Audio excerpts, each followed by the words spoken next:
قرآن مجید میں وضو کا طریقہ، سورۃ المائدہ آیت 6، آیت کے ترجمے کے آخری حصے کو آپ دیکھیے، وَلِيُتِمَّ نِعْمَتَهُ عَلَيْكُمْ، یہ طہارت، یہ وضو، یہ غسل، یہ تیمم، یہ سب کچھ کیا ہے؟ نعمت ہے، ہمارے دین کی پہچان ہے، تاکہ تم شکر گزار ہو۔ اس سے شکر گزاری بھی آتی۔ دل کا ہلکا انسان جو ہوتا ہے نا، وہی شکر گزار ہوتا ہے۔ جس کے دل پہ بوجھ ہوتے ہیں اس کو شکریہ کرنا، کسی کو دعا دینا بڑا ہی مشکل کام لگتا ہے۔ بہرحال، اے لوگو جو ایمان لائے ہو، جب تم نماز کے لیے اٹھو تو اپنے منہ اور اپنے ہاتھ کوہنیوں تک دھو لو، ایلبوز تک، اور اپنے سروں کا مسح کرو، اور اپنے پاؤں ٹخنوں تک دھو لو، اور اگر جنبی ہو تو غسل کر لو۔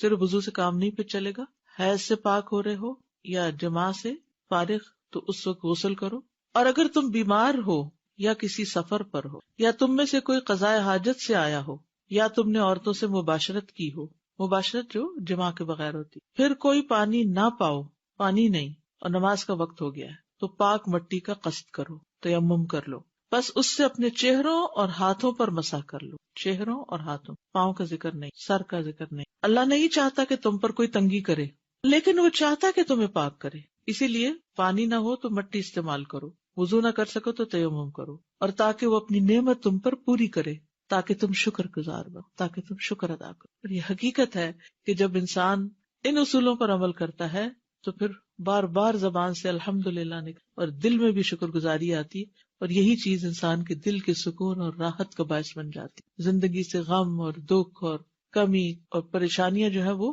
دور ہونے لگتی۔ وضو کا تفصیلی طریقہ، اب یہ ہے اہم ترین حصہ۔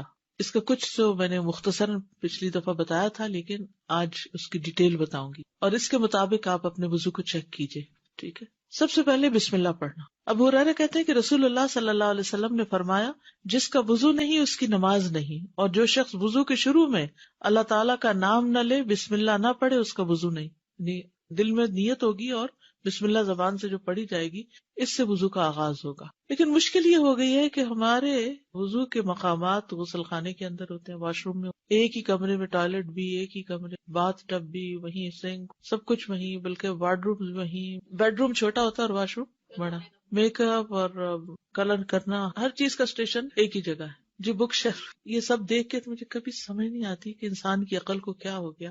کم از کم گندگی کا مقام تو الگ کر دیتے، باقی سب کچھ تو ایک جگہ ہو ہی سکتا ہے، یعنی وضو کی جگہ، بک شیلف، جوتوں کی جگہ، کپڑوں کی جگہ، باقی سب چیزیں ایک جگہ ہو سکتی، لیکن پیشاب کی جگہ جو ہے اس کو بہرحال بند اور الگ ہونا چاہیے، کیونکہ شیاطین کا بسیرا ہوتا ہے۔ بہرحال اب ظاہر بلڈر جو بنا کے دیں گے وہی آپ کو لینا پڑے گا، لیکن ہمارے یہاں سوچ بھی نہیں ہوتی ہے، آپ اندر اپنی مرضی کی چینجز تو کرا ہی سکتے ہیں جب گھر بن رہا ہوتا ہے، لیکن اس وقت چونکہ علم نہیں ہوتا، سوچ نہیں ہوتی، تو پھر جو بھی مل گیا ٹھیک ہے جی، کراہت بھی آتی، لیکن بس مجبوری ہوتی۔ بہت سمپل ہے، جس طرح بعض لوگوں نے تھوڑا سا اس کو ایک دیوار دی ہوتی ہے تو ایک کی بجائے دو دیتے اور اس میں دروازہ رکھتے ہیں، چاہے ایک ہی چھت کے اندر ہو، یعنی ایک کونے میں بنا لے لیکن اس کو دو طرف سے بند کر دے، یعنی اس کے اندر جب جائے تو وہ چاروں طرف سے بند ہو، کیونکہ بعض اوقات کسی اور کو بھی اندر کوئی چیز لینے کے لیے آنا جانا پڑتا ہے، تو ایک ناپسندیدہ صورتحال میں تو اب بسم اللہ کیسے پڑھیں؟ اب یہ ڈائلیما ہے۔ بیت الخلاء میں کس طرح بسم اللہ پڑھی جائے نہ پڑھی جائے، باہر نکل کے پڑھی جائے، پھر اندر جایا جائے،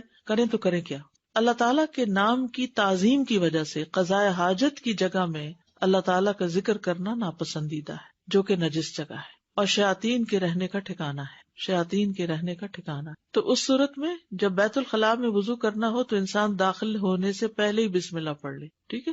باہر ہی ہے نا ابھی اسٹیپ، وہیں بسم اللہ پڑھ کے اندر داخل ہو، اور اگر بھول جائیں یا یہ کہ غسل خانہ بڑا ہے، کموڈ ایک طرف ہے اور صاف ہے، اس پہ کوئی غلاظت بظاہر نظر نہیں آ رہی، تو ایسی صورت میں شیخ بن باز کہتے ہیں کہ اگر ضرورت پیش آ جائے تو غسل خانے میں وضو کرنے میں کوئی حرج نہیں، اور اس کیفیت میں وضو کے شروع میں بسم اللہ پڑھ لیں، دل میں پڑھ لیں، کیونکہ بعض اہل علم کے نزدیک بسم اللہ پڑھنا واجب ہے، اور اکثر کے نزدیک اس کی تاکید آئی ہے، یعنی بعض نے تو یہ کہا کہ وضو ہوتا ہی نہیں اگر بسم اللہ نہیں پڑھی، لیکن تاکید تو بہرحال اس کی ہے۔ تو بسم اللہ پڑھنے سے کراہت ختم ہو جائے گی، کیونکہ جب بسم اللہ پڑھنے کی ضرورت ہو تو پھر کراہت دور ہو جائے۔ اچھا، اور انسان کو وضو کے شروع میں بسم اللہ پڑھنے کا حکم ہے، اس لیے بسم اللہ پڑھ لے اور اپنے وضو کو مکمل کر لے۔ جو بسم اللہ پڑھنا بھول جائے وہ کیا کرے؟ ظاہر سے یہی معلوم ہوتا ہے کہ بسم اللہ پڑھنا واجب ہے، لیکن اگر بھول جائے تو پڑھنا ساقط ہے، دوبارہ وضو کی ضرورت نہیں۔ اگر مسلمان وضو کر لے اور بسم اللہ نہ پڑھے تو اس کا وضو درست ہوگا، لیکن اس نے خود کو اس ثواب سے محروم کر لیا جو سنت کو پورا کرنے سے ملنا تھا، اور مسلمان کے لیے زیادہ محتاط بات یہی ہے کہ وہ وضو کرتے ہوئے بسم اللہ نہ چھوڑے۔ ابھی ہم نے پیچھے بات کی نا کہ جو صحیح مکمل وضو کرے، تو مکمل وضو میں بسم اللہ شامل ہے، لیکن بسم اللہ ایسا رکن نہیں ہے کہ اگر بھول گیا یا نہیں پڑھ سکا تو پھر اس سے وضو ہی نہیں ہوا، یہ تو نہیں ہوگا، ٹھیک ہے۔ اگر درمیان میں یاد آ جائے تو پھر کیا کرے؟ یعنی بعض اوقات آدھا وضو ہو گیا، اب بسم اللہ یاد آ گئی، اوہ بسم اللہ نہیں پڑھی، اب کیا کرے؟ پڑھ لے۔ شیخ ابن باز کہتے ہیں اگرچہ وہ غسل خانے میں بھی ہو تو ان حدیث پر عمل کرتے ہوئے بسم اللہ پڑھ لے۔ اگر غسل خانے سے باہر نکل کر وضو کرنا ممکن ہو تو ایسا ہی کرے، کچن میں کر لے، اور پھر اس میں کوئی رکاوٹ نہیں ہے کہ وہ وضو کرتے ہوئے بسم اللہ پڑھ لے، یعنی بیچ میں بھی پڑھ سکتا ہے۔ اور اگر وہ غسل خانے میں ہو اور اللہ کا ذکر کر لے تو یہ حرام نہیں ہے، لیکن بعض اہل علم کے نزدیک مکروہ ہے ایسا کرنا، کیونکہ اللہ کے نام کی عظمت کے خلاف ہے کہ گندی جگہ پر اس کا نام لیا جائے۔ لیکن اگر ضرورت پیش آ جائے تو مکروہ ہونا ختم ہو جائے گا، جیسے کہ وضو کی ابتدا میں بسم اللہ پڑھ۔ اگر کوئی بسم اللہ پڑھنا ہی بھول جائے یا اسے مسئلے کا علم ہی نہ ہو تو اس میں کوئی حرج نہیں، اس کا وضو صحیح ہوگا، لیکن جان بوجھ کے ایسا نہیں کرنا چاہیے کہ ضرورت نہیں ہے، کیا فرق پڑتا ہے، یہ نہیں ہونا چاہیے۔ بلکہ غسل خانے میں ہونے کے باوجود بھی وضو کے شروع میں بسم اللہ پڑھ لینی چاہیے، کیونکہ بسم اللہ کی بہت شدید ضرورت ہے۔ تو اب آپ دیکھیے کہ وضو میں سب سے پہلا کام کیا ہے؟ بسم اللہ۔ کب پڑھتے ہیں یہ بسم اللہ؟ وضو کے شروع میں۔ اگر وضو کی جگہ ٹوائلٹ کے اندر ہی ہے، ایک ہی روم میں ہے، تو اس صورت میں بسم اللہ کہاں پڑھی جائے؟ باہر پڑھ کے اندر داخل ہوا جائے۔ یعنی بے شک آپ نے پہلے یعنی کہ ٹوائلٹ استعمال کرنا ہے، بسم اللہ پڑھ کے اندر داخل ہو جائے اس نیت سے کہ میں نے وضو بھی کرنا ہے، اور پھر ٹوائلٹ استعمال کر کے پھر آپ وضو کر لیں۔ اگر باہر سے پڑھنا بھول گیا اور جب وضو کرنے لگے ہاتھوں پہ پانی ڈالنے لگے تو یاد ہے تو کیا کرے؟ پڑھ لے، ٹھیک ہے۔ اگر بسم اللہ پڑھنا بھول ہی گیا سرے سے تو کیا وضو ہو گیا؟ ہو گیا، واضح۔ نمبر 2، ہاتھ دھونا۔ ہاتھ دھونا، مقدام بن مادی کرب کندی رضی اللہ عنہ کہتے ہیں کہ رسول اللہ صلی اللہ علیہ وسلم کے پاس وضو کا پانی لایا گیا۔ کیا لایا گیا؟ وضو لایا گیا۔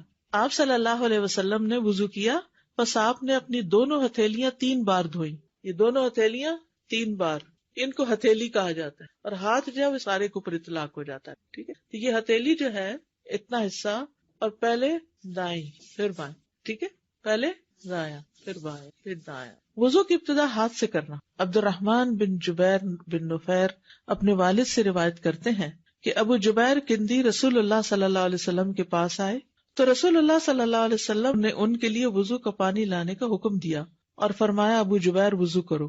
ابو جبیر نے منہ سے وضو کرنا شروع کر دیا، یعنی ہاتھ سیدھا منہ دھویا۔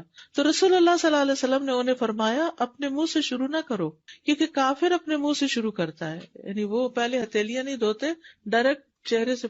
اس زمانے میں وہاں لوگ ایسا کرتے ہوں گے۔ پھر رسول اللہ صلی اللہ علیہ وسلم نے وضو کا پانی منگوایا اور اس ترتیب سے وضو کیا کہ اپنے ہاتھ دھوئے حتیٰ کہ ان کو صاف کیا، پھر کلی کی اور سو آن۔ دائیں جانب سے وضو کرنا۔ حضرت عائشہ کہتی ہے کہ نبی صلی اللہ علیہ وسلم ہر کام میں جہاں تک ممکن ہوتا دائیں جانب سے شروع کرتے، یعنی دائیں جانب سے شروع کرنے کو پسند کرتے تھے۔ یہ صحیح بخاری کی روایت ہے۔ کنگھی کرنے اور وضو کرنے میں بھی، یعنی وضو کا خاص طور پر ذکر آیا ہے۔ ایک اور حدیث میں آپ نے فرمایا جب تم لباس پہنو اور جب تم وضو کرو تو اپنی دائیں جانب سے شروع کیا کرو۔ جیسے آپ نے پاجامہ پہنا ہے، جراب پہنی ہے، جوتا پہنا ہے، تو کیا کرو؟ دائیں جانب۔ وَإِذَا تَوَضَّأْتُمْ فَابْدَؤْا بِأَيْمَانِكُمْ، یعنی دائیں ہاتھ سے شروع کیا جائے پھر بایاں ہاتھ دھویا جائے۔ ہاتھوں کی صفائی میں مبالغے کا حکم۔ مبالغہ کہتے ہیں یعنی اچھی طرح، خوب۔ عبداللہ بن مسعود کہتے ہیں کہ رسول اللہ صلی اللہ علیہ وسلم نے فرمایا تم طہارت والے پانی کے ساتھ انگلیوں کو مبالغے کے ساتھ دھو گے ورنہ آگ انہیں خوب جلائے گی، یعنی انگلیوں کو اچھی طرح دھویا جائے، یعنی اچھی طرح ان کے اندر کے حصے بھی دھوئے جائیں تاکہ کوئی چیز اندر جمی ہوئی نہ رہ جائے۔ اور اب آپ دیکھیں کہ ہاسپٹلز وغیرہ میں جو ہاتھ صاف کرنے یا دھونے کا طریقہ لکھا ہوتا ہے خصوصاً ڈاکٹر اور نرسز کے لیے، تو اس میں انگلیوں کے جو بیچ کے یہ جو درمیان کے حصے ہیں ان کو خاص طور پر دھونے کا طریقہ بتایا گیا کہ ان میں سے کوئی چیز بھی چھوٹے نہ، ٹھیک ہے۔ غسل البراجم کہتے ہیں اس کو، انگلیوں کے پور اور جوڑ دھونا۔ حضرت عائشہ کہتی ہے کہ رسول اللہ صلی اللہ علیہ وسلم نے فرمایا 10 چیزیں فطرت ہیں، مونچھیں کتروانا، داڑھی بڑھانا، مسواک کرنا، ناک میں پانی ڈالنا، ناخنوں کا کاٹنا، جوڑ دھونا، بغل کے بال اکھیڑنا، زیر ناف بال صاف کرنا ریزر وغیرہ سے، پانی سے استنجا کرنا۔ براجم جو ہے یہ برجمہ کی جمع ہے، یہ انگلیوں کے پوروں میں گریں ہوتی ہیں جن میں میل جمع ہو جاتی. یہ انگلیوں کے جوڑ ہوتے ہیں جو انگلیوں کے جڑوں کے درمیان ہوتے ہیں. ٹھیک ہے، یعنی دونوں چیزیں اس میں شامل ہیں. یہ جوڑ ہے نا انگلی کا، تو اس کا پچھلا حصہ، اس کے اندر بھی کچھ پھنسا ہو سکتا ہے. آپ اپنے خواتین خصوصاً ینگ صاف ستھرے ہاتھوں کو مت دیکھیں. وہ جو مزدور کام کرتے ہیں اور جو لوگ ہینڈی مین ہوتے ہیں اور خصوصاً ہیوی ہاتھ ہوتے ہیں جن کے، اور ان کے بھاری بھاری ہاتھوں میں یہ بڑی بڑی جھریاں ہوتی ہیں اور ان کے اندر بھی کچھ نہ کچھ جمع ہو جاتا ہے. تو یعنی ہمارا دین تو سب کے لیے ہے نا. اگر آپ کے لیے مجھے تو ضرورت نہیں محسوس ہوتی، میں تو ٹھیک ہے، صاف ہے، تو کچھ نظر نہیں آ رہا. تو بعض اوقات آٹا لگ جاتا ہے، آٹا تو ناخنوں پر بھی لگ جاتا ہے. تو کوئی بھی چیز لگی ہو تو اس کو خوب مل کے دھونا چاہیے. انگوٹھی کی جگہ دھونا، یعنی انگوٹھی کو بھی گھما لیں. ابن سیرین وضو کرتے وقت انگوٹھی کی جگہ بھی دھویا کرتے تھے. ٹھیک، اب یہ ہو گیا دوسرا حصہ، ہاتھ دھونا. کیسے دھوئیں گے؟ کتنی بار دھوئیں گے؟ 3 دفعہ. کون سا ہاتھ پہلے دھوئیں گے؟ دائیں جانب، پھر بایاں. کتنی دفعہ دھوئیں گے؟ 3 بار. اور پھر اس میں خاص احتیاط کریں گے، پوروں کی، جوڑوں کی، انگلیوں کے بیچ کے حصوں کی خوب مل کے دھوئیں گے تاکہ کوئی حصہ بھی ناخنوں کے آس پاس، کوئی آٹا، کوئی نیل پالش، کوئی چیز باقی نہ رہے. ٹھیک ہے، اوکے.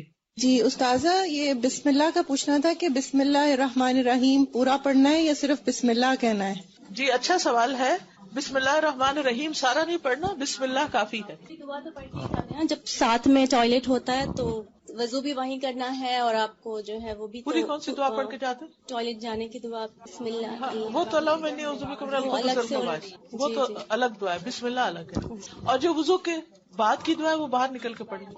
استاد میرا سوال مسواک سے تھا. مسواک کا بھی یوز کرنے کا کوئی اسپیشل طریقہ رکھنے کا؟ یا مسواک میں جو سب سے آسان مسواک ہے وہ زیتون کی شاخ ہے.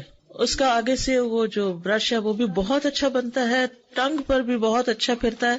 اس میں کانٹے بھی نہیں ہوتے کہ منہ کے کسی حصے کا زخمی ہونا ہو. لیکن اب یہاں معلوم نہیں کون سا اویلیبل ہے. جو بھی اویلیبل ہو اس کے اگلے حصے کو تھوڑا بھگو لیں. جی پیلو کی مسواک خاص طور پر بہت اچھی ہوتی ہے. اگلے حصہ اس کا رات بھر بھگو دیں اور صبح اگر تھوڑا چبا کے اس کا برش پھر بنا لیں تو اس سے بہت فائدہ ہوتا ہے. اسپیشلی استاد اس کے کئی مسائل بھی تھے رکھنے کا طریقہ. کوئی بھی یہ سب تکلفات ہیں، کوئی مسائل نہیں ہے، نہ اس کے سائز کا کوئی ہمیں بتایا گیا ہے. اب آپ دیکھیں نا، اگر کہتے ہیں ایک بالش مسواک ہو تو جو چھوٹا ہو جائے تو کیا پھینکتے جاؤ؟ اگر اتنا مہنگا ملے اور یہ ملے بھی نہ.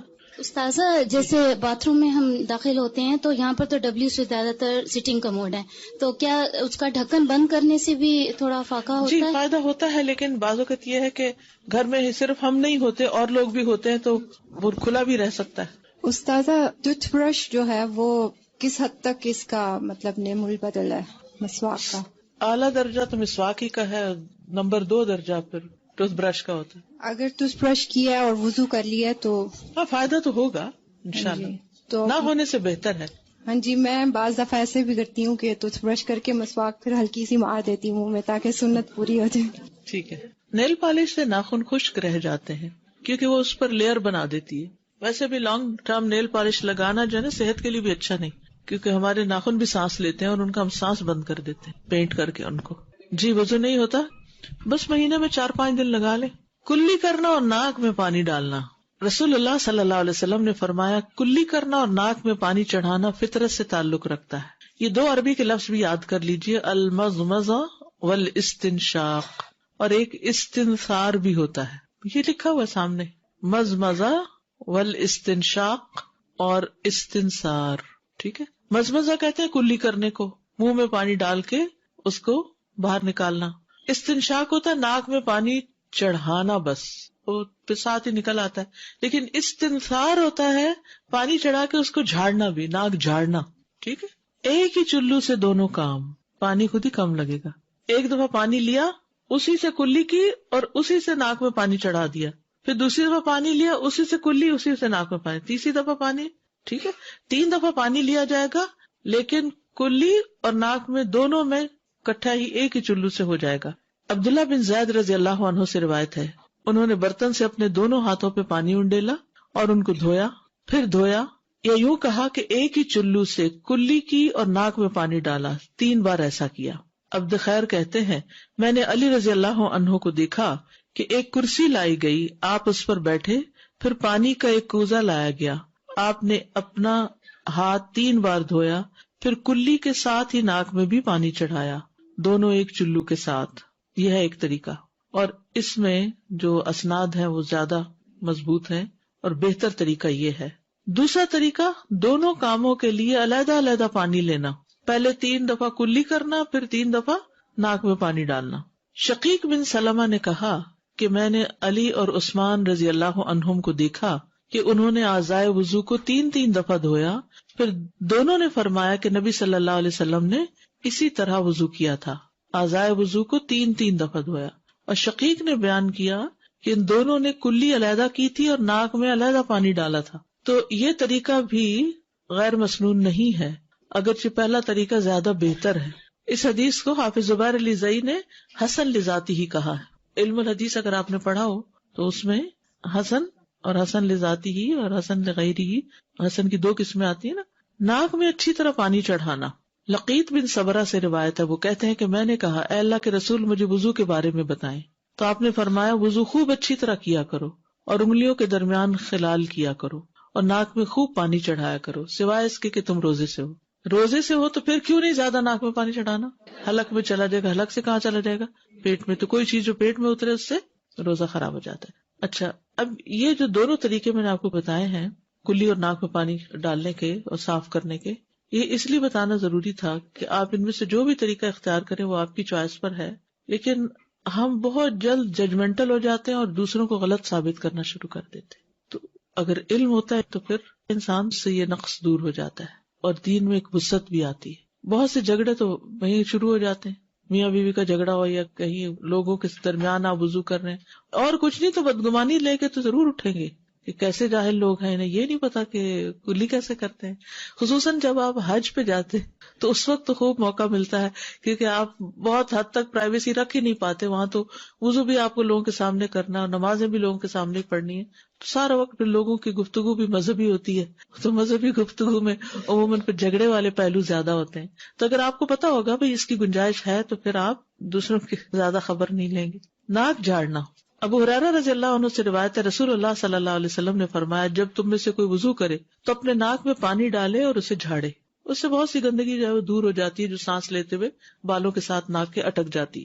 ایک اور حدیث ہے، ابو ہریرہ رضی اللہ عنہ محمد رسول اللہ صلی اللہ علیہ وسلم سے روایت کرتے ہیں، پھر انہوں نے کچھ احادیث بیان کی اور ان میں سے ایک یہ بھی تھی کہ رسول اللہ صلی اللہ علیہ وسلم نے فرمایا جب تم میں سے کوئی وضو کرے تو اپنے دونوں نتنوں سے ناک میں پانی کھینچے پھر ناک جھاڑے. پانی کھینچنا جو ہے یہ بھی بہت سی بیماریوں کا علاج ہے. خاص طور پر ایک چھوٹا سا ٹوٹکا ہے کہ جب زکام شروع ہو رہا ہو یا ایون بہت بہہ بھی رہا ہو تو دوائیوں سے اس کو زیادہ اتنا فائدہ نہیں ہوتا کیونکہ جو ایک شروع ہو گیا ہے اس نے اب اپنے انتہا کو پہنچنا، لیکن کمفرٹ کے لیے انسان کچھ چیزیں کرتا ہے. تو اگر آپ اس میں بھی پانی خوب ناک میں چڑھا کے ناک صاف کرتے ہیں تو بہت جلدی آرام آ جائے گا آپ کو انشاءاللہ. اول تو یہ کہ اگر عمومی عادت ہے ناک پراپر صاف کرنے کی تو یہ جو ENT کے امراض ہیں ان سے آپ بچ جائیں گے انشاءاللہ. جو شخص ہر روز صبح حلق تک مسواک سے اپنا ٹوتھ برش سے نہ کریے گا، حلق تک اپنا سب کچھ صاف کرتا ہو اور ناک اچھی طرح صاف کرتا ہو تو اس کو ایسی بیماریاں لگیں گی کم. اور اگر ہو گئی ہے کوئی اور کرنا شروع کر دیں تو انشاءاللہ تعالی افاقہ بھی جلد ہوگا، کیونکہ ہمارا دین جو چیزیں ہمیں بتاتا ہے نا اس میں ہماری آخرت کے ساتھ ساتھ دنیا کا بھی فائدہ ہے. بائیں ہاتھ سے ناک جھاڑنا یعنی پانی ڈالیں گے دائیں ہاتھ سے، تو اس دن کسی نے سوال کیا تھا پانی ڈالیں گے دائیں ہاتھ سے اور ناک جھاڑیں گے بائیں ہاتھ سے، کیونکہ جب آپ ڈال رہے ہیں نا پانی تو اس میں کوئی حرج نہیں ہے، آپ کا ہاتھ گندا نہیں ہوتا، لیکن جب آپ جھاڑتے ہیں تو گندا ہوتا ہے. تو ہر گندے کام کے لیے لیفٹ ہینڈ رکھا گیا. حضرت علی سے مروی ہے انہوں نے وضو کا پانی منگوایا، پھر اس سے کلی کی اور ناک میں پانی چڑھایا اور اپنے بائیں ہاتھ سے جھاڑا. بس انہوں نے اس طرح 3 مرتبہ کیا اور پھر فرمایا یہ ہے اللہ کے نبی کا وضو. ٹھیک ہے صلی اللہ علیہ وسلم. کلی یا ناک دھوئے بغیر وضو مکمل نہیں ہوتا. ٹھیک ہے. شیخ صالح الفوزان کہتے ہیں جو اپنا چہرہ دھو لے لیکن کلی کرنا اور ناک میں پانی ڈالنا چھوڑ دے یا ان میں سے کسی ایک کو بھی ترک کر دے تو اس کا وضو صحیح نہیں ہوگا، کیونکہ منہ اور ناک چہرے میں شامل ہے. جب قرآن میں آتا ہے نا اپنا منہ دھو لو یعنی چہرہ دھو لو، تو یہ منہ بھی چہرے کے اندر ہی ہے نا، چہرے کے ساتھ ہی ہے، یہ الگ تو نہیں کوئی چیز. اسی طرح ناک بھی چہرے کے اندر ہی شامل ہے. اور نبی صلی اللہ علیہ وسلم نے کلی بھی کی اور ناک میں بھی پانی چڑھایا. تو اب آپ کو کلی اور ناک میں پانی چڑھانے کا طریقہ آ گیا. دونوں طریقے ہیں. افضل طریقہ ایک ہی چلو سے ہے، لیکن اگر آپ کو بچپن سے عادت پڑی ہوئی تو 60 سال کی عمر میں شاید عادت تبدیل کرنا مشکل ہو، مگر کچھ لوگ واقعی محنت کرتے ہیں اور وہ کرتے کرتے کرتے کامیاب ہو جاتے ہیں، کیونکہ پرانی عادتوں کو بدلنا ایک بڑا مشکل کام ہوتا ہے. ہم عادت کے غلام ہوتے ہیں، ہم سوچتے تھوڑی ہیں، ہم وہ اچانک کرنا شروع ہو جاتے ہیں. اور روٹین میں وضو چکے دن میں 5 دفعہ کرنا ہوتا ہے، اتنا مشینی وضو ہے ہمارا کہ اس میں ہم ذرا بھی سوچتے نہیں ہیں، یہ ٹھہرتے نہیں ہیں، بس جلدی جلدی کر کے باہر آ جاتے ہیں. تو ایسی صورت میں انسان اگر عادت ڈالے تو انشاءاللہ یہ افضل وضو ہے دوسرے سے. چوتھی چیز ہے چہرہ دھونا. یا ایھا الذین آمنوا اذا قمتم الی الصلاۃ فاغسلوا وجوہکم، اے لوگو جو ایمان لائے ہو، جب تم نماز کے لیے اٹھو تو اپنے منہ دھو لو، یعنی چہرہ. اب یہ چہرہ کہاں سے کہاں تک ہے؟ یہ جہاں سے آپ کے بال شروع ہو رہے ہیں نا، یہ پورا ماتھا چہرے میں شامل ہے. یہ جہاں تک آپ کے بال آ رہے ہیں، یہ سب یعنی ساری خالی جگہ چہرے میں شامل. اور یہ سارے حتیٰ کہ یہ کان کی جو لو ہے، یعنی یہ حصہ نا جہاں سے کان شروع ہو جاتا ہے، یہ سب حصہ چہرے میں شامل ہے. اور یہ تھوڑی بھی چہرے میں شامل ہے. ٹھیک ہے، یعنی جتنا بھی حصہ آپ کے بالوں اور کان اور اس کے بیچ میں ہے انکلوڈنگ چن، یہ چہرے میں شامل ہے. عامر بن یحییٰ مازنی اپنے والد سے روایت کرتے ہیں کہ ایک شخص نے عبداللہ بن زید رضی اللہ عنہ سے پوچھا، اور وہ عامر بن یحییٰ کے دادا ہے، کیا آپ مجھے دکھا سکتے ہیں کہ رسول اللہ صلی اللہ علیہ وسلم کس طرح وضو کیا کرتے تھے؟ تو عبداللہ بن زید نے کہا ہاں. پھر انہوں نے پانی منگوایا اور اپنے ہاتھوں پر ڈالا اور ان کو 2 مرتبہ دھویا. پھر 3 مرتبہ کلی کے لیے منہ میں اور ناک میں پانی ڈالا. پھر اپنا چہرہ 3 بار دھویا. ٹھیک ہے. داڑھی کا خلال، نبی صلی اللہ علیہ وسلم اپنی داڑھی کا خلال کرتے تھے. چہرہ جہاں تک بال ہے وہاں تک دھونا، اور نیچے جو حصہ ہے اس میں صرف ہاتھ پھیرنا. جیسے دانتوں کا خلال ہوتا ہے نا، 2 دانتوں کے بیچ میں سوراخ ڈالنا، تو یہ چہرے کے بالوں پہ یعنی داڑھی کے بالوں میں انگلیاں پھیرنا جو ہے یہ خلال کہلاتا ہے. انس یعنی ابن مالک رضی اللہ عنہ سے روایت ہے کہ رسول اللہ صلی اللہ علیہ وسلم جب وضو کرتے تو پانی کا ایک چلو لے کر اپنی ٹھوڑی کے نیچے داخل کرتے، چن کے نیچے داخل کرتے، پھر اپنی داڑھی کا خلال کرتے اور فرماتے مجھے میرے رب عز و جل نے ایسے ہی حکم دیا ہے. تو خواتین جو ہے وہ ٹھوڑی کو دھوئیں گی، یعنی ٹھوڑی انکلوڈنگ ہے. بازو دھونا. وَأَيْدِيَكُمْ إِلَى الْمَرَافِقِ، اپنے ہاتھ کوہنیوں تک دھو لو. جابر رضی اللہ عنہ سے روایت ہے کہ آپ صلی اللہ علیہ وسلم جب وضو کرتے تو پانی کو اپنی کوہنیوں پر گھماتے تھے. پانی کو اپنی کوہنیوں پر گھماتے. اچھا، اب آپ دیکھیں کہ بازو کس طرح دھوئے جاتے ہیں. 2 طریقوں سے دھوتے ہیں لوگ. ایک تو پانی لیا چلو میں اور اس کو کیا پیچھے، اور دوسرا ہے یہاں سے شروع کر کے پانی کو کوہنیوں پر گھماتے تھے، یہاں سے یہاں لانا. تو آپ دیکھیں کہ میل کس طرف کو نکلے گی، پھر ہاتھوں سے باہر نکل جائے گی. اور اگر آپ یوں کر رہے ہیں تو ساری میل پیچھے کونیوں میں آ کے جمع ہو جائے گی. ڈائریکٹ ٹیپ کے نیچے سے بھی آپ کر سکتے. اور اگر آپ نے جیسے چلو بھرا ہے اور چلو کے ذریعے یا جیسے لوٹا ہے تو لوٹے سے بھی آپ اوپر سے ڈالیں، ٹھیک ہے، اور پھر رکھ کے اس کو مل لیں. اور اگر ٹیپ کے نیچے تو بہت ہی آسانی ہے. اور اگر چلو ہی کہیں سے لے کے بھر رہے ہیں تو ڈال کے وہاں تک لے جا کے تو اس کو گھما کے واپس لائیں. اس پانی صرف یہاں تک نہیں کرے بلکہ گھما کے واپس لائیں. نعیم بن عبداللہ مجمر سے روایت ہے، انہوں نے کہا میں نے ابو ہریرہ رضی اللہ عنہ کو وضو کرتے دیکھا. انہوں نے اپنا چہرہ دھویا اور اچھی طرح وضو کیا، پھر اپنا دایاں بازو دھویا حتیٰ کہ اوپر بازو کی ابتدا تک پہنچے. اوپر بازو کی ابتدا، ٹھیک ہے.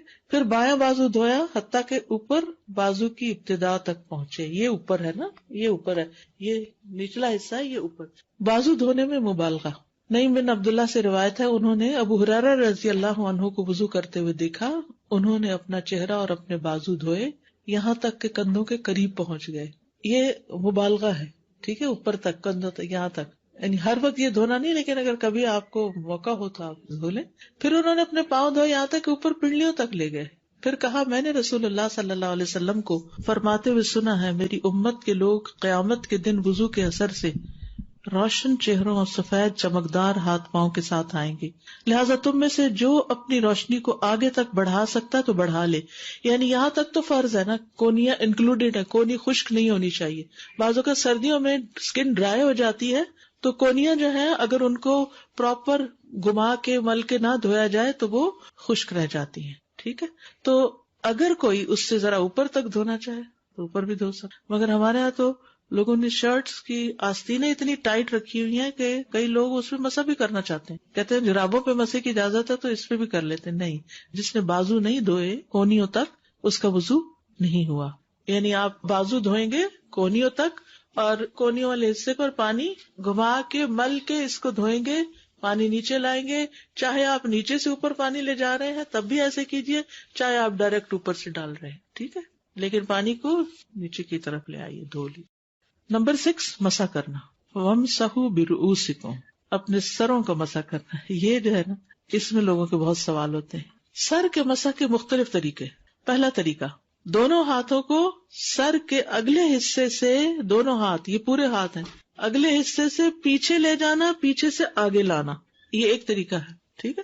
صحیح بخاری کی روایت ہے، عامر بن یحییٰ المازنی اپنے باپ سے روایت کرتے ہیں کہ ایک آدمی نے عبداللہ بن زید سے پوچھا، کیا آپ مجھے دکھا سکتے ہیں کہ رسول اللہ صلی اللہ علیہ وسلم نے کس طرح وضو کیا ہے؟ عبداللہ بن زید نے کہا ہاں، تو انہوں نے وضو کا پانی منگوایا، تو جب سر کا مسح کرنے لگے تو اپنے دونوں ہاتھوں سے سر کا مسح کیا، اس طور پر کہ اپنے ہاتھ پہلے پیچھے لائے پھر آگے لے گئے۔ مسح سر کے ابتدائی حصے سے شروع کیا، پیچھے سے نہیں شروع کیا، آگے سے شروع کیا، پھر دونوں ہاتھ گدی تک، گدی کہتے ہیں گردن کا جو اوپر والا حصہ ہوتا ہے، گدی تک لے جا کر وہیں سے واپس لائے جہاں سے مسح شروع کیا تھا، پھر پیر دھوئے، ٹھیک ہے۔ مقدام بن مادی کرب سے روایت ہے، وہ بیان کرتے ہیں کہ میں نے رسول اللہ صلی اللہ علیہ وسلم کو وضو کرتے ہوئے دیکھا، جب آپ سر کے مسح پر پہنچے تو آپ نے اپنی دونوں ہتھیلیاں سر کے شروع میں رکھی، سر کے شروع میں رکھی، انہیں گدی تک سر پر پھیرا، پھر انہیں وہیں سے واپس لے آئے جہاں سے شروع کیا تھا۔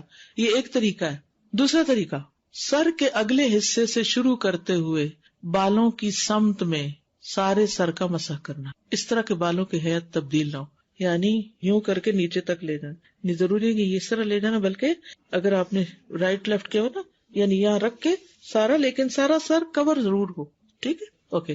ربیہ بنت معوذ کہتی ہیں رسول اللہ صلی اللہ علیہ وسلم نے ان کے ہاں وضو کیا تو پورے سر کا مسح کیا، اوپر سے سر کا مسح شروع کرتے، اوپر سے، ٹھیک ہے، اوپر سے ہر جانب سے بالوں کی لٹوں کے رخ پر ہاتھ پھیرتے، کیونکہ آپ کے بال لمبے تھے، یعنی یہاں سے شروع کرتے اور ہر جانب بالوں کی لٹوں کے رخ پر لے کے جاتے، اوپر سے نیچے، اور آپ بالوں کو ان کی ہیئت سے حرکت نہ دیتے تھے، یعنی کوئی ایسے ایسے کر کے نہیں کرتے تھے یا کوئی ان کو الٹا نہیں کرتے تھے، بلکہ بس سیدھا سیدھا کرتے تھے، ٹھیک۔ اب اس میں مزید دیکھیے گا، یہ بہت مزے کی حدیث ہے، اس میں ایک اور حکم بھی پتہ چلتا ہے۔ ابو عبداللہ سالم سبلان حضرت عائشہ سے روایت کرتے ہیں، اور عائشہ رضی اللہ عنہا ان کی امانت داری سے بہت خوش تھی اور ان سے اجرت پر کام کروایا کرتی تھی۔ وہ کہتے ہیں کہ مجھے عائشہ رضی اللہ عنہا نے دکھایا کہ اللہ کے رسول صلی اللہ علیہ وسلم کیسے وضو فرمایا کرتے تھے۔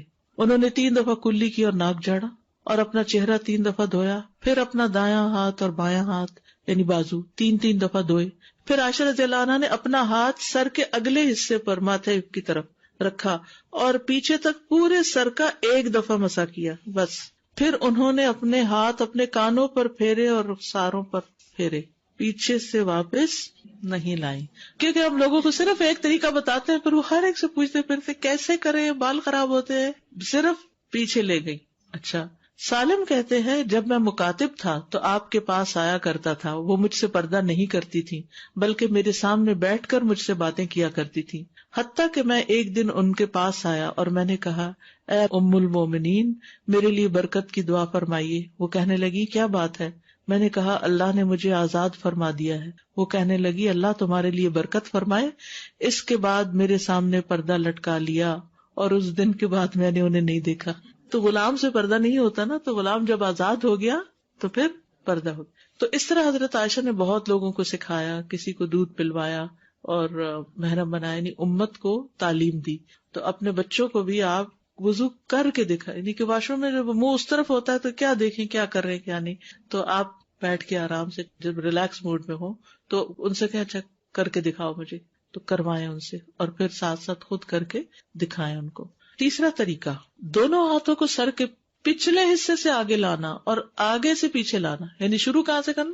پیچھے سے آگے اور آگے سے پیچھے۔ دیکھیے جب علم کی وسعت ہوتی ہے نا تو دلوں میں بھی وسعت ہوتی ہے، اور لوگ جب ورائٹی آف ویز کے ساتھ کوئی کام کرتے تو آپ ان کو برا بھلا نہیں سمجھتے، ورنہ دل میں ایک بدگمانی اور ایک اپنے علم کی وہ جو ہوتی ہے نا تکبر سا کہ مجھے بہت پتا ہے، اور دوسروں سے بیکار کے جھگڑے، یہ پھر نہیں ہوتے۔ یعنی اگر نہ علم ہو تو پھر ہوتے ہیں، اگر علم ہوتا ہے تو انسان کہتا ہے اس کی رخصت ہے۔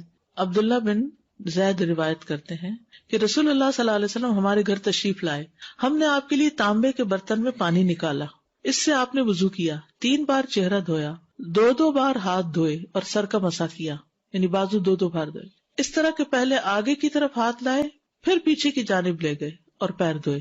ٹھیک ہے، آپ نے یہ مختلف کیوں طریقے کیے؟ کیونکہ بعض اوقات یہ بھی ہوتا ہے کہ اگلے حصے میں کوئی ایسی تکلیف ہو سکتی ہے یا کوئی ضرورت یا کوئی وجہ ہو سکتی ہے کہ جس سے انسان کو پیچھے سے شروع کرنا پڑے، تو اجازت ہے، رخصت ہے۔ کچھ لوگوں کے بال ہوتے ہی نہیں، کچھ لوگوں کے بال بہت چھوٹے چھوٹے ہوتے ہیں، کچھ لوگوں کے بال لمبے ہوتے ہیں، کچھ کی چٹیاں ہوتی ہیں، کچھ نے کئی ڈالر دے کے بال بنوائے ہوتے ہیں، گنجائشیں موجود ہیں۔ ٹھیک ہے، پھر ہے کان صاف کرنا۔ یہ تو تھا سر کے بالوں کی بات، اب کانوں کی بات ہے۔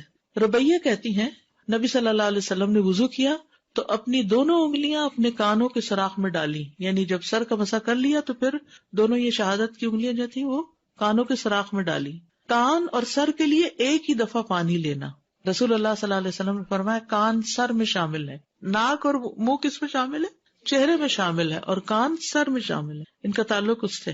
کبھی ہم نے سوچا کہ ہم پورے اوپر والے حصے کو ایک طرح سے صاف کرتے ہیں جب وضو ہوتا ہے، دانت اور ناک اور کان اور آنکھیں اور چہرہ اور بال اور سب۔ شہادت کی انگلی سے کان کے اندر کا مسح کرنا اور انگوٹھے سے باہر کا، شہادت کی انگلی سے اس سامنے والے حصے میں اس سارے میں کرنا، یہاں سے شروع کر کے یہاں، اور انگوٹھے سے پیچھے والے حصے میں۔ اس میں اگر اوپر سے نیچے، نیچے سے اوپر لے تو اتنی بڑی بات نہیں، ٹھیک ہے، ایز لانگ ایز آپ کی انگلیاں یہ اندر والے حصے میں جا رہی ہیں، یعنی آسانی سے سہولت سے جہاں تک جاتی۔ اور پھر یہ جتنے بھی بل ہیں نا کان کے، یہ ان سب کے اندر بھی۔ اچھا، کچھ لوگ آپ نے دیکھا ہوگا کانوں کے اندر میل ان حصوں میں جمی ہوتی، کیونکہ کبھی انہوں نے پراپر مسح ہی نہیں کیا ہوتا، بس ایسے کر کے ایسے انگلی پھیر کے باہر سے اس حصے سے۔ آپ کو ناگوار لگتا ہوگا میں کچھ باتیں کرتی ہوں، لیکن معافی چاہتی ہوں کیونکہ یہ ساری چیزیں ہو رہی ہیں تو ان کا ذکر کرنا ضروری ہے کہ ان چیزوں کی صفائی ضروری ہے۔ تو بہرحال تو انگلی سے کیا کریں گے آپ؟ دونوں انگلیوں سے اکٹھا ہی کر لیں گے، یہ نہیں کہ ایک دفعہ ایک انگلی سے پھر دائیں ہاتھ کی دوسری، نہیں، دونوں کے ساتھ دونوں انگلیوں سے یہاں سے شروع کر لیں، اس جگہ سے کانٹے پہننے کی جگہ سے شروع کر کے پھیرتے جائیں، پھیرتے جائیں، پھیرتے جائیں، پھیرتے جائیں، اور اندر تک لے جا کے پھر یہ انگوٹھا جو ہے اس سے پیچھے کا حصے کو کر لیں۔ انگلیوں سے پچھلا حصہ نہیں پھیرنا، انگوٹھے سے پچھلا حصہ اور شہادت کی انگلی سے اندر کے سارے حصے۔ ہاں، اگر آپ نے ٹاپس پہنے ہوئے ہیں اور وہ آپ کی اسکن کے ساتھ فکسڈ ہیں تو غسل جنابت نہیں ہوگا اگر وہاں پانی نہیں گیا، یہ یاد رکھیے۔ نوز پن بھی گھما لیجیے، بگننگ آف دا کنال تک جائیں گے، کنال کے اندر تو انگلی جاتی بھی ہو تو نہیں لے جائیں کیونکہ کان کا پردہ نہ متاثر ہو، یعنی سہولت سے جہاں تک آپ کی اس کنال تک جاتی ہے جائے۔ عامر بن شعیب اپنے والد سے روایت کرتے ہیں اور وہ دادا سے، ایک شخص نبی صلی اللہ علیہ وسلم کی خدمت میں آیا اور کہنے لگا، اے اللہ کے رسول، وضو کیسے کیا جاتا ہے؟ تو آپ نے برتن میں پانی منگوایا، پھر اپنے ہاتھ دھوئے 3 بار، پھر چہرہ 3 بار، پھر دونوں کلائیاں 3 بار، پھر اپنے سر کا مسا اور اپنی شہادت کی انگلیاں اپنے کانوں میں ڈالی اور اپنے انگوٹھوں سے اپنے کانوں کے اوپر کا مسا کیا اور شہادت کی انگلیوں سے اپنے کانوں کے اندر کا کیا، شہادت کی انگلیوں سے اپنے کانوں کے یعنی سامنے والے حصے کا اور انگوٹھے سے پچھلے حصے کا۔ نمبر 8، پاؤں دھونا۔ وَأَرْجُلَكُمْ إِلَى الْكَعْبَيْنِ، اور اپنے پاؤں ٹخنوں تک دھو لو، پہلے دایاں پاؤں دھونا پھر بایاں پاؤں دھونا۔ صحیح بخاری میں آتا ہے پھر اپنا دایاں پاؤں 3 بار، اس کے بعد بایاں پاؤں 3 بار دھویا۔ 3 بار دھونے کا مطلب ہے کہ 3 بار پانی کی دھار ڈالی، یہ نہیں کہ ایک دفعہ دھو کے بریک کرے پھر، ایسا نہیں، یعنی کنٹینیوسلی کریں گے لیکن 3 بار اس پہ پانی ایک طرح سے ڈالے، جس سے اگر آپ ٹیپ کے نیچے ہیں تو 3 دفعہ ہاتھ ملیں گے۔ پھر پانی کا ایک چلو لیا، اپنے دائیں پاؤں پہ ڈالا یہاں تک کہ اسے دھویا، پھر دوسرا چلو پانی سے لے کر اس سے اپنا بایاں پاؤں دھویا۔ اس کے بعد کہنے لگے، میں نے رسول اللہ صلی اللہ علیہ وسلم کو اسی طرح وضو کرتے ہوئے دیکھا۔ بائیں ہاتھ سے دونوں پاؤں دھونا، بائیں ہاتھ سے دونوں پاؤں دھونا، پھر اپنے دائیں ہاتھ سے اپنے دائیں پاؤں پر 3 مرتبہ پانی بہایا، پھر اپنے بائیں ہاتھ سے مل کے دھویا۔ جیسے ناک میں پانی ڈالتے ہیں نا دائیں ہاتھ سے اور ناک جھاڑتے ہیں بائیں ہاتھ سے، ایسے ہی پاؤں پہ پانی ڈالتے ہیں دائیں ہاتھ سے اور ملتے ہیں اس کو بائیں ہاتھ سے۔ اب دیکھیں کہ ہمارے دین میں ایک طہارت کا جو احساس ہے نا وہ بھی برقرار رکھا گیا ہے کہ سارے وہ کام جیسے ناک صاف کرنا ہے، استنجا کرنا ہے، پاؤں دھونا ہے اور اس طرح کے کوئی بھی گندے کام کرنے تو بائیں ہاتھ استعمال، اور کھانے کے لیے، سلام کے لیے اور ہر کام کے لیے دائیں ہاتھ استعمال کیا جائے۔ اور بعض لوگ کہتے ہیں کیا ریجیڈیٹی ہے اگر بائیں سے ہی کھا لیں، نہیں، ایک جو سینس آف طہارہ ہے، ایک سینس آف کلینلینس ہے، وہ اس میں جو حسن ہے دائیں اور بائیں کے فرق میں وہ اس میں نہیں ہے۔ چنگلی سے، چنگلی کا مطلب ہوتا ہے چھوٹی انگلی، چنگلی۔ مستورد بن شداد رضی اللہ عنہ کہتے ہیں، میں نے رسول اللہ صلی اللہ علیہ وسلم کو دیکھا، آپ جب وضو کرتے تو اپنے پاؤں کی انگلیوں کو اپنی چنگلی سے ملتے تھے یعنی چھوٹی انگلی سے انگلیوں کے بیچ بیچ کے جو جوڑ ہیں ان میں ہاتھ ڈالتے تھے، یعنی انگلیوں کے بیچ والے حصوں میں اگر چنگلی پھیرے تو بہت ریلیکسنگ فیلنگ آتی ہے. ادروائز ہم ٹچ ہی نہیں کرتے، ہاتھ ہی نہیں لگاتے اس ایریا کو خود. امام مالک کو پہلے اس فتویٰ کا نہیں پتا تھا، جب انہیں پتا چلا تو پھر وہ انگلیوں کے درمیان خلال کرنے کا حکم دیتے تھے. اس کو انگلیوں کا خلال کہتے ہیں. انس بن مالک کہتے ہیں کہ نبی صلی اللہ علیہ وسلم نے فرمایا حبذا المتخللون من امتی، میری امت میں خلال کرنے والوں کے لیے واہ واہ، یعنی ان کے لیے شاباش ہے. حبذا کتنا پسندیدہ کام ہے جو انگلیوں کا خلال کرتے ہیں، پسند کیا آپ نے. لیکن اگر کوئی نہیں کر پاتا یا نہیں کرتا تو وضو ہو جاتا ہے. واہ واہ نہیں ہے جی، واہ تو اسی کے لیے جو خلال کرے گا. ابن عباس رضی اللہ عنہما کہتے ہیں ایک آدمی نے نبی صلی اللہ علیہ وسلم سے نماز کے بارے میں کوئی سوال کیا تو رسول اللہ صلی اللہ علیہ وسلم نے اس سے فرمایا اپنے ہاتھوں اور اپنے پاؤں کی انگلیوں کا خلال کرو. اپنے ہاتھوں اور پاؤں کی، ہاتھوں میں بھی ایسے ایک دوسرے کے اندر ڈال لیں. آپ کی مراد تھی کہ اچھی طرح وضو کیا جائے، مل کے وضو کیا جائے، ایڑیاں دھونا.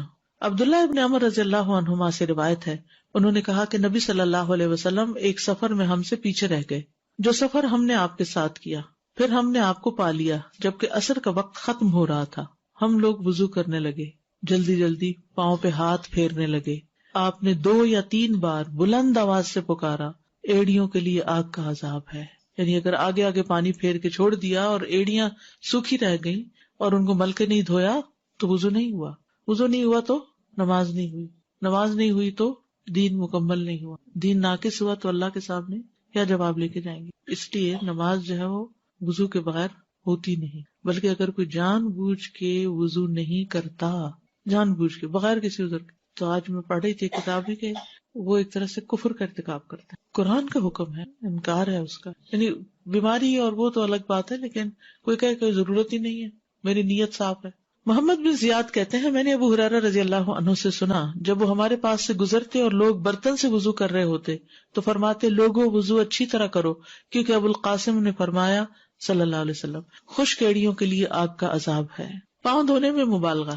نعیم بن عبداللہ مجمر سے روایت ہے، انہوں نے کہا میں نے ابو ہریرہ کو وضو کرتے ہوئے دیکھا، انہوں نے اپنا چہرہ دھویا اور اچھی طرح وضو کیا، پھر اپنا دایاں بازو دھویا حتیٰ کہ اوپر بازو کی ابتدا تک پہنچے، پھر بایاں بازو دھویا یہاں تک کہ اوپر بازو کی ابتدا تک پہنچے، پھر اس نے سر کا مسح کیا، پھر اپنا دایاں پاؤں دھویا حتیٰ کہ اوپر پنڈلی کی ابتدا تک پہنچے.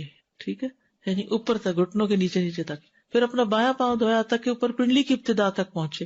پھر کہا میں نے رسول اللہ صلی اللہ علیہ وسلم کو اسی طرح وضو کرتے دیکھا ہے، اور کہا کہ رسول اللہ صلی اللہ علیہ وسلم نے فرمایا قیامت کے دن اچھی طرح وضو کرنے کی وجہ سے تم لوگ ہی روشن چہروں اور سفید چمکدار ہاتھ پاؤں والے ہوگے، لہٰذا تم میں سے جو اپنے چہرے اور ہاتھ پاؤں کی روشنی اور سفیدی کو آگے تک بڑھا سکے بڑھا لے. اگر چپل پہنی ہو تو اس کے سمیت پاؤں دھوئے جا سکتے ہیں. ٹھیک ہے نا. کبھی ایسا ہوتا ہے کہ انسان ٹھنڈی جگہ ہوتی ہے یا مٹی والی جگہ ہوتی ہے، اس میں پاؤں باہر نہیں نکال سکتا کوئی بھی وجہ، تو پاؤں کے اوپر پانی بہا لینا، چپل کے اندر سے ہی جتنا مل سکے مل لیں اور باقی ایڑیاں وغیرہ مل لیں تو وہ بھی ٹھیک ہے.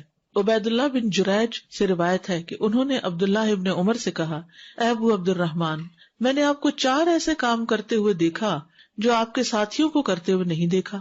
یہ عبداللہ بن عمر کی کنیت تھی ابو عبد الرحمن. ان میں سے ایک یہ ہے کہ میں نے آپ کو سبتی جوتے پہنے ہوئے دیکھا. عبداللہ رضی اللہ عنہما نے جواب دیا کہ میں نے رسول اللہ صلی اللہ علیہ وسلم کو ایسے جوتے پہنے ہوئے دیکھا جن پر بال نہیں تھے اور آپ انہی پر وضو کیا کرتے تھے، تو میں بھی انہی کو پہننا پسند کرتا ہوں. یعنی وہ جیسے رسیاں یا ڈوریاں لگی ہوتی ہیں نا جوتوں پر، اس کو شاید کھڑاوا بھی بولتے ہیں دونوں. بہرحال چپل، ایک کینچی چپل ہوتی ہے اور ویسے بھی جیسے عام چپلیں ہوتی ہیں، تو اس میں اگر اوپر بہت کورڈ نہیں ہے، ایک چپل تو ہوتی ہے جیسے پورا پاؤں کورڈ ہو جاتا ہے، آگے فرنٹ کورڈ ہوتی ہے، وہ نہیں جس میں سے پاؤں نظر آ رہا ہو اور پانی صحیح پہنچ جائے. پھر اسی طرح ایک اور روایت میں آتا ہے تو انہوں نے وضو کر کے دکھایا اور جب پاؤں دھونے لگے تو پھر اپنے دونوں ہاتھ برتن میں ڈالے اور پانی کا ایک لپ لے کر اپنے پاؤں پہ ڈالا اور اس میں چپل کا سا جوتا تھا، اپنے پاؤں کو اسی پانی کے ساتھ ملا. پھر دوسرے پاؤں کو بھی ایسے ہی کیا. راوی کہتے ہیں میں نے کہا جوتوں سمیت؟ ابن عباس نے کہا جوتوں سمیت. پھر میں نے کہا جوتے پہنے؟ میں نے پھر کہا جوتوں سمیت؟ کہا جوتوں سمیت. یعنی چونکہ وہ ان کو کنفرم تھے، ان کو کانفیڈینس تھا کہ انہوں نے ایسے ہی دیکھا تو انہوں نے کر کے دکھایا. اس سے یہ بھی پتہ چلتا ہے کہ ہمارے دین میں سہولت بھی ہے، رخصت بھی ہے. اب اس میں ایک مسئلہ رہ جاتا ہے، وہ ہے بزرگ لوگوں کا وضو کرنا. جو بوڑھے لوگ ہوتے ہیں وہ نیچے بیٹھ کے بھی وضو نہیں کر سکتے، وہ سنک پہ بھی پاؤں نہیں چڑھا سکتے، خاص طور پر اگر گھٹنے ریپلیس ہو گئے ہوں یا ایج بڑی ہو.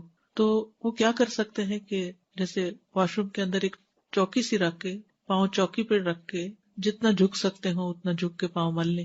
لیکن کچھ لوگ پھر ایک پاؤں پہ نہیں کھڑے ہو سکتے، یعنی اگر اوپر بھی پاؤں چڑھائیں تو ایک ٹانگ پہ نہیں کھڑے ہو سکتے، جب نیچے اگر چوکی پر بھی پاؤں اٹھا کے رکھنا ہو تو وہ بھی نہیں رکھ پاتے. تو پھر یہ ہے کہ یا تو کرسی پہ بیٹھ کے، یا پھر یہ ہے کہ کموڈ ہوتا ہے واش روم کے اندر تو اس پہ بیٹھ کے پاؤں کے اوپر پانی بہا کے پاؤں دھو لے، یا پھر یہ کہ کھڑے کھڑے شاور کے ساتھ پانی جسے زوردار دھار ڈالتے ہیں نا، جس میں ملنے کا کام بھی بیچ میں ہی ہو جاتا ہے، تو اس سے 3 دفعہ وہ آگے پیچھے اچھی طرح شور کر لیں کہ سارا پانی انگلیوں کے اندر بھی پہنچ گیا ہے اور ایڑیاں بھی خشک نہیں. ایڑیوں کو تھوڑا بہت اگر ہاتھ سے نہیں مل سکتے تو زمین سے، یا اگر فٹ سٹول کے اوپر پاؤں رکھے ہوئے ہیں تو اس پہ تھوڑا سا مل لے. تو کوئی نہ کوئی طریقہ اختیار کرے، کیونکہ یہ معذوری ہے تو معذور کے احکام مختلف ہوتے ہیں. ٹھیک ہے. وضو کے بعد پانی خشک کرنا یعنی تولیہ استعمال کر سکتے ہیں یا نہیں. حضرت عائشہ رضی اللہ عنہ سے روایت ہے کہ آپ صلی اللہ علیہ وسلم کے لیے ایک رومال تھا جس سے آپ وضو کے بعد پانی خشک کرتے تھے. نہ کریں تو بہت اچھا ہے، جیسے ہر قطرے کے ساتھ گناہ جڑتے ہیں تو دیر تک جڑتے رہیں گے. اور اگر سردی کا موسم ہے اور برف پڑی ہوئی ہے تو آپ زیادہ دیر گیلے نہیں رہ سکتے، آپ کو فوراً خشک کرنا ہوتا ہے. تو جواز ہے، اجازت ہے، اس میں کوئی گناہ کی بات نہیں ہے، آپ خشک کر سکتے ہیں، جس کی یہ دلیل ہے. وضو کے بعد انگلیوں میں تشبیک نہ کرنا. تشبیک اس کو کہتے ہیں انگلیاں آپس میں ایک دوسرے کے اندر ڈالنا. وضو کرنے کے بعد یہ نہیں کرنا چاہیے. یعنی اس طرح کا کوئی کھیل، یا بعض لوگ انگلیاں چٹکانے لگتے ہیں یا کچھ، تو یہ کام وضو کے بعد نہیں کرنا چاہیے. اسی طرح جمعے کے خطبے میں بھی نہیں کرنا چاہیے، انگلیوں کو انگلیاں نہیں ڈال کے بیٹھنا چاہیے. ابو ہریرہ رضی اللہ عنہ سے روایت ہے کہ رسول اللہ صلی اللہ علیہ وسلم نے فرمایا، جب تم میں سے کوئی نماز کے لیے وضو کرے تو وہ اپنی انگلیوں کے درمیان تشبیک نہ کرے. استاذہ آج کل بچیاں جو ہے نا وہ حلال نیل پالش کے بیس پہ لگا رہی ہیں کہ یہ اس کی ٹیکنالوجی وہی ہے جو کہ کانٹیکٹ لینس کی ہے، یعنی کہ اس میں اوپن پورز ہیں جس سے بریتھنگ ہوتی ہے نیلز کی. تو یہ مجھے نہیں سمجھ آئی ابھی تک، اور میں انہیں کہتی ہوں میں بلیو نہیں کرتی اس پہ، میں ٹرسٹ نہیں کرتی. دیکھیے اصل حکم جو ہے وہ ناخنوں کا برید کرنا نہیں، اصل حکم سکن کا گیلا کرنا ہے. وہ کہتے ہیں کہ اس سے ناخن گیلے ہوتے ہیں، ان کی جو کیسے گیلے ہوتے ہیں؟ اگر ناخنوں کے اوپر ایک لیئر آئی ہوئی ہے، اگر تو کلر ہے جیسے مہندی کا کلر ہے، اس میں تو ناخن گیلے ہوتے ہیں کیونکہ وہ لیئر نہیں ہوتی. لیکن اگر وہ رنگ اندر نہیں جذب ہوا ہوا، اسکن کے اوپر ایک لیئر ٹھہری ہوئی ہے، پھر نہیں. اگر پانی تھوڑی دیر تک اس کے اوپر رہے تو اندر چلا جاتا ہے. انہوں نے ایکسپیریمنٹ کر کے دکھایا ہے، لیکن ظاہر ہے کہ یہ بچیاں وضو میں اتنی دیر تک نہیں رکھتی ہیں. نہیں، آپ دیکھیے ابھی ہم نے پڑھا کہ اگر کوئی حصہ خشک رہ جائے اور اس دوران باقی وضو خشک ہو جائے تو کیا حکم ہے؟ دوبارہ وضو کرنا ہوگا. اگر کوئی حصہ خشک رہ گیا لیکن ابھی وضو گیلا ہے تو اس جگہ کو گیلا کرنا کافی. تو کچھ دیر تک اگر ہوتا ہے تو آپ سوچئے پھر وہ پتہ نہیں کتنی دیر ہے. تو وضو چونکہ بڑی اہم چیز ہے، اس کے بعد نماز نہیں ہوتی، تو بہت احتیاط کی ضرورت ہے. ایسے ہر کام سے بچنے کی ضرورت ہے جو اس میں خلل ڈالے. جی اساسا کچھ لوگ پوچھتے ہیں especially families that especially when they are travelling اور when they are working places کہ پورا سر کا مسا جو ہے وہ پورا اسکارف ریموو کر کے اور پھر سر کا مسا کریں. تو some people they ask me we don't have enough time to do all these things. تو اس کے لیے کس طرح کا اسکارف ایسا پہنے جس میں مسا آسانی سے ہو جائے. دیکھیے جس طرح بھی اسکارف آپ نے پہنا ہو نا، تو وہ جو پیچھے سے مسا کرنے والی رخصت ہے نا، اس سے فائدہ اٹھائیں. یہاں سے کرتے کرتے کرتے ہاتھ اوپر پیچھے کو لے جائیں. پچھلی سائڈ تو نہیں بندی ہوئی ہوتی، یہ سائڈ سے تو یہاں سے کھلا ہی ہوتا ہے نا، تو گنجائش نکل آتی ہے. استاذہ اگر اتفاق ہو جائے کہ شرٹ ٹائٹ بازو ہے تو کیا بازو پہنے ہوئے بازو دھو سکتے ہیں؟ یعنی کہ ہم بہت اچھی طرح سے اندر پانی کر لیں لیکن بازو پر دھو سکتے ہیں ایسے بازو کے اوپر سے؟ اچھا، یعنی کہ کپڑا نہ ہٹا. جی اگر تو کوئی مجبوری ہے کہ آپ گھر سے باہر ہیں تو اور بات ہے. جی وہی جیسے اب آپ الہدا کر رہے اور ہمیں نہیں پتا کہ یہ بعض کا شرٹ فرسٹ ٹائم پہنتے کچھ ایسا ہو جاتا ہے کہ بازو اوپر نہیں. میرے ساتھ یہ 2 دفعہ ہو چکا ہے، تو میں نے پھر اوپر سے سارا بہت اچھی طرح گیلا کیا. لیکن اصل تو گیلا کرنا مقصود ہے، لیکن مجبوری کے تحت ہی ایسا ہونا چاہیے، عام طور پر نہیں. اور کپڑے بناتے ہوئے بہت احتیاط کریں. ہم سب سے پہلے یہ دیکھیں کہ اس سے ہمارے فرائض کی ادائیگی میں تو کوئی رکاوٹ نہیں آئے گی. اگر وضو کے بعد تشبیک کر لیا تو کیا پھر سے وضو کرنا پڑے گا اور وضو ٹوٹ جائے گا؟ نہیں، ناپسندیدہ ہے، مکروہ ہے، لیکن وضو نہیں ٹوٹے گا. اصل میں یہ اس کی حکمت کیا ہے؟ حکمت یہ ہے کہ جیسے پہلے بھی بات ہوئی تھی نا کہ وضو ٹھیک ہوگا تو نماز میں خشوع ہوگا. وضو کے بعد اگر آپ نے غفلت والے کام کیے، یعنی ادھر ادھر کے ہاتھوں میں ہاتھ ڈال کے بیٹھے ہوئے ہیں یا کچھ، تو اس سے پھر یہ ہوتا ہے کہ نماز میں خشوع نہیں آتا اس طرح. اگر لپسٹک لگی ہوئی ہے کوئی حرج نہیں، پانی چلا جاتا ہے اس میں، کیونکہ اس میں تو آئل قسم کی چیز. اور ہم جیسے آپ نے بتایا کہ چھوٹی انگلی سے پاؤں کی انگلیوں کا حلال کرنا ہے، تو وہ 3 ٹائمز کرنا ہے ایک ہی دفعہ. ٹھیک. کچھ لوگوں کو میں نے دیکھا ہے کہ وہ بچیاں کہ وہ اسکارف پہنا ہوتا ہے تو یوں کر کے اندر سے نا کچھ بالوں کو ٹچ کر لیتی ہیں مسا کے اس میں. دیکھیے قرآن میں کیا حکم آ رہا ہے، فامسحوا برؤوسکم، رؤوس میں تو سارا ہے. صحیح. میں اس لیے پوچھی تھی کہ ایک آدھ جگہ کسی لیکچر میں انہوں نے یہ کہا تھا کہ 3 بال اگر گیلے ہو جائیں تو خیر ہے. دیکھیے بال گیلے کرنا اصل مقصود نہیں، اصل بات ہے سر کا مسا کرنا. تو بال ہے، سر ہے. ٹھیک ہے. اور اس میں پھر کان بھی ہیں. دیکھیے جو لوگ یہ کہتے ہیں کہ اسکارف اتارنا مشکل ہے، تو وہ کانوں کا بھی پھر کس طرح کریں گے؟ پوری طرح پیچھے سے انگوٹھا لے جا کے مشکل ہے. دوسری چیز یہ کہ یہ بزرگ جیسے یہاں پر پاکستان میں تو ہوتا تھا کہ آپ نے شاور سے یوں کر لیا اور وہ جگہ ہوتی ہے پانی نکلنے کی، یہاں پہ باتھ روموں میں ویسا نہیں ہوتا. تو اگر صرف نہانے کا جو ایریا ہوتا ہے نا، کچھ جگہوں پہ ایسا ہوتا ہے جیسے بزرگ نہانے کے لیے اوپر جانا پڑتا ہے تو وہ 2-3 دن کے بعد ایک دفعہ چلے جاتے ہیں، لیکن بار بار نہیں. تو وہ نیچے جو واش روم ہے اس میں صرف سنک ہے اور وہ اوپر کر ہی نہیں سکتے. اب رکھ لے چھوٹا سا پلاسٹک کا چھوٹا سا، اور اس کے اندر پاؤں رکھ کے دھو لے. لیکن مطلب یہ نہیں کہ وہ چھوڑ دیں پاؤں. نہیں، کیونکہ قرآن کا حکم ہے، وضو نہیں ہوگا. اس میں یہ کہ مشقت سے بچنے کے لیے فجر کے بعد وہ جرابیں وضو کی حالت میں پہن لیں اور سارا دن پھر مسا کر لیں. ٹھیک. اور یہ جو انگلیوں کا خلال ہے، یہ ہم جب پاکستان میں ہوتے تھے تو وہ جب آپ نے سر کا مسا وغیرہ کر لیا تو پھر یوں کر کے جی اس طرح یوں بھی کر سکتے ہیں، یوں بھی کر سکتے ہیں. السلام علیکم اساتذہ. وعلیکم السلام. مجھے آپ کی ایک بات بہت اچھی لگی کہ مجھے آج کل نا ہو رہا ہے کہ مجھے اپنے پرانے گناہ یاد آتے ہیں اور پھر میں پریشان ہوتی ہوں. تو مجھے آج اس پر یہ سولوشن ملنا مشکل ہے. آپ کے لیے بہت تھینک فل ہوں کہ جب بھی گناہ یاد ہے اپنے گناہ کو یاد کرے، وضو کرے، نماز پڑھے.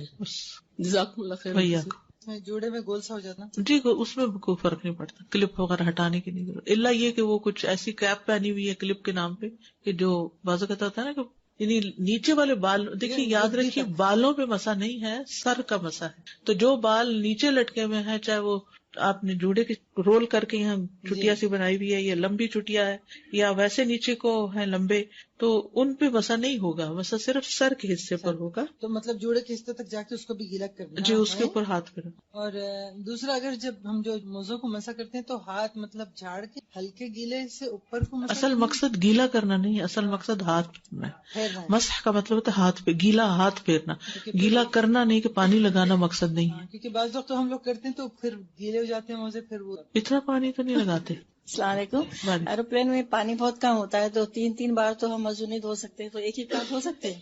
ایک بار دھو سکتے ہیں، بالکل دھو سکتے ہیں. ہاتھ ہے جیسے ایک بار ہاتھ، ایک بار ناک میں. جی ایک دفعہ سب. ڈاکٹر صاحب کبھی کلی کرنے کے بعد وضو کرنے کا احساس ہوتا ہے کہ دانتوں میں کچھ پھنسا ہوا ہے تو وضو ہو جاتا ہے وضو. السلام علیکم استاد. یہ جو سر کا مسا کا فرسٹ طریقہ جو ہے، آگے سر سے لے کے جانا اور پیچھے سے واپس بالوں کو لے کر آنا، ابھی میں اس کی ایک ریسرچ پڑھ رہی تھی کہ جس میں بالوں کو بڑھانے کے لیے کیا کیا جائے، یا اس کی والیوم دینے کے لیے، اور جو کم ہو جاتے ہیں اور لوگ کہتے ہیں بڑی ڈل لکنگ بال ہیں، تو انہوں نے یہی والی ایگزیکٹلی اس پہ لکھی ہوئی ہے کہ پورا ہاتھ لا کے بالوں کو آگے کی طرف پہلے لے آئے اور پھر پیچھے کی طرف لے جائیے، اور یہ رات کو بھی کریں صبح بھی کریں تو آپ کے بالوں میں اور آپ کے سر میں جو سرکولیشن آئے گی اس سے آپ کے بال بھی بڑھیں گے اور آپ صحت مند بھی. دیکھیے وضو کا مطلب کیا بتایا میں نے، حسن.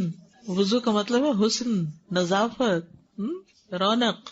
السلام علیکم ورحمۃ اللہ وبرکاتہ. وعلیکم السلام. جو پیروں کی انگلیوں کا خلال کرتے ہیں تو وہ کون سی دائیں ہاتھ کی چھوٹی انگلی سے؟ بائیں سے ہی کریں، کیونکہ آپ بائیں ہاتھ سے مل رہے ہیں نا پاؤں کو، تو بائیں سے ہی خلال کر لیں. بائیں سے ٹھیک ہے.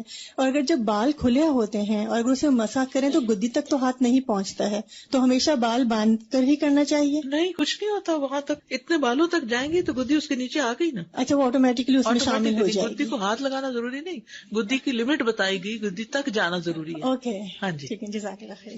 بہت سے لوگ نماز کا کورس اس لیے نہیں کر رہے کہ وہ تو بچپن سے پڑھ رہے ہیں، لیکن ہر چیز کے بارے میں ہم نئی چیز جاننا چاہتے ہیں، دیکھنا چاہتے. شک سب سے بڑی بات یہ کہ علم نافع ہوتا ہی وہ ہے جو شک دور کر دے انسان کا، اور انسان کے اندر ایک اطمینان آ جائے اور شرح صدر کے ساتھ کام کرے. اور اس وضو سے بھی سکون اور اس نماز سے بھی سکون انشاءاللہ. جب میں حج پہ جا رہی تھی تو کسی نے سوال پوچھا تھا ہمارے لیڈر سے کہ مزدلفہ کے وقت جب مرد حضرات بھی سامنے ہوتے ہیں تو اس صورت میں ہم مسح کیسے کریں. تو انہوں نے بتایا تھا کہ حدیث بتائی تھی کہ مردوں کے لیے جو ٹربن پہنتے ہیں جن کی کھل نہیں سکتی تو وہ اوپر مسح کر سکتے ہیں. تو سیویئر حالات میں انہوں نے کہا تھا کہ شاید عورتوں کے لیے بھی اجازت ہے. جی اگر کوئی اور طریقہ نہ ہو تو پھر ٹھیک ہے، لیکن یہ کہ عام حالات میں نہیں.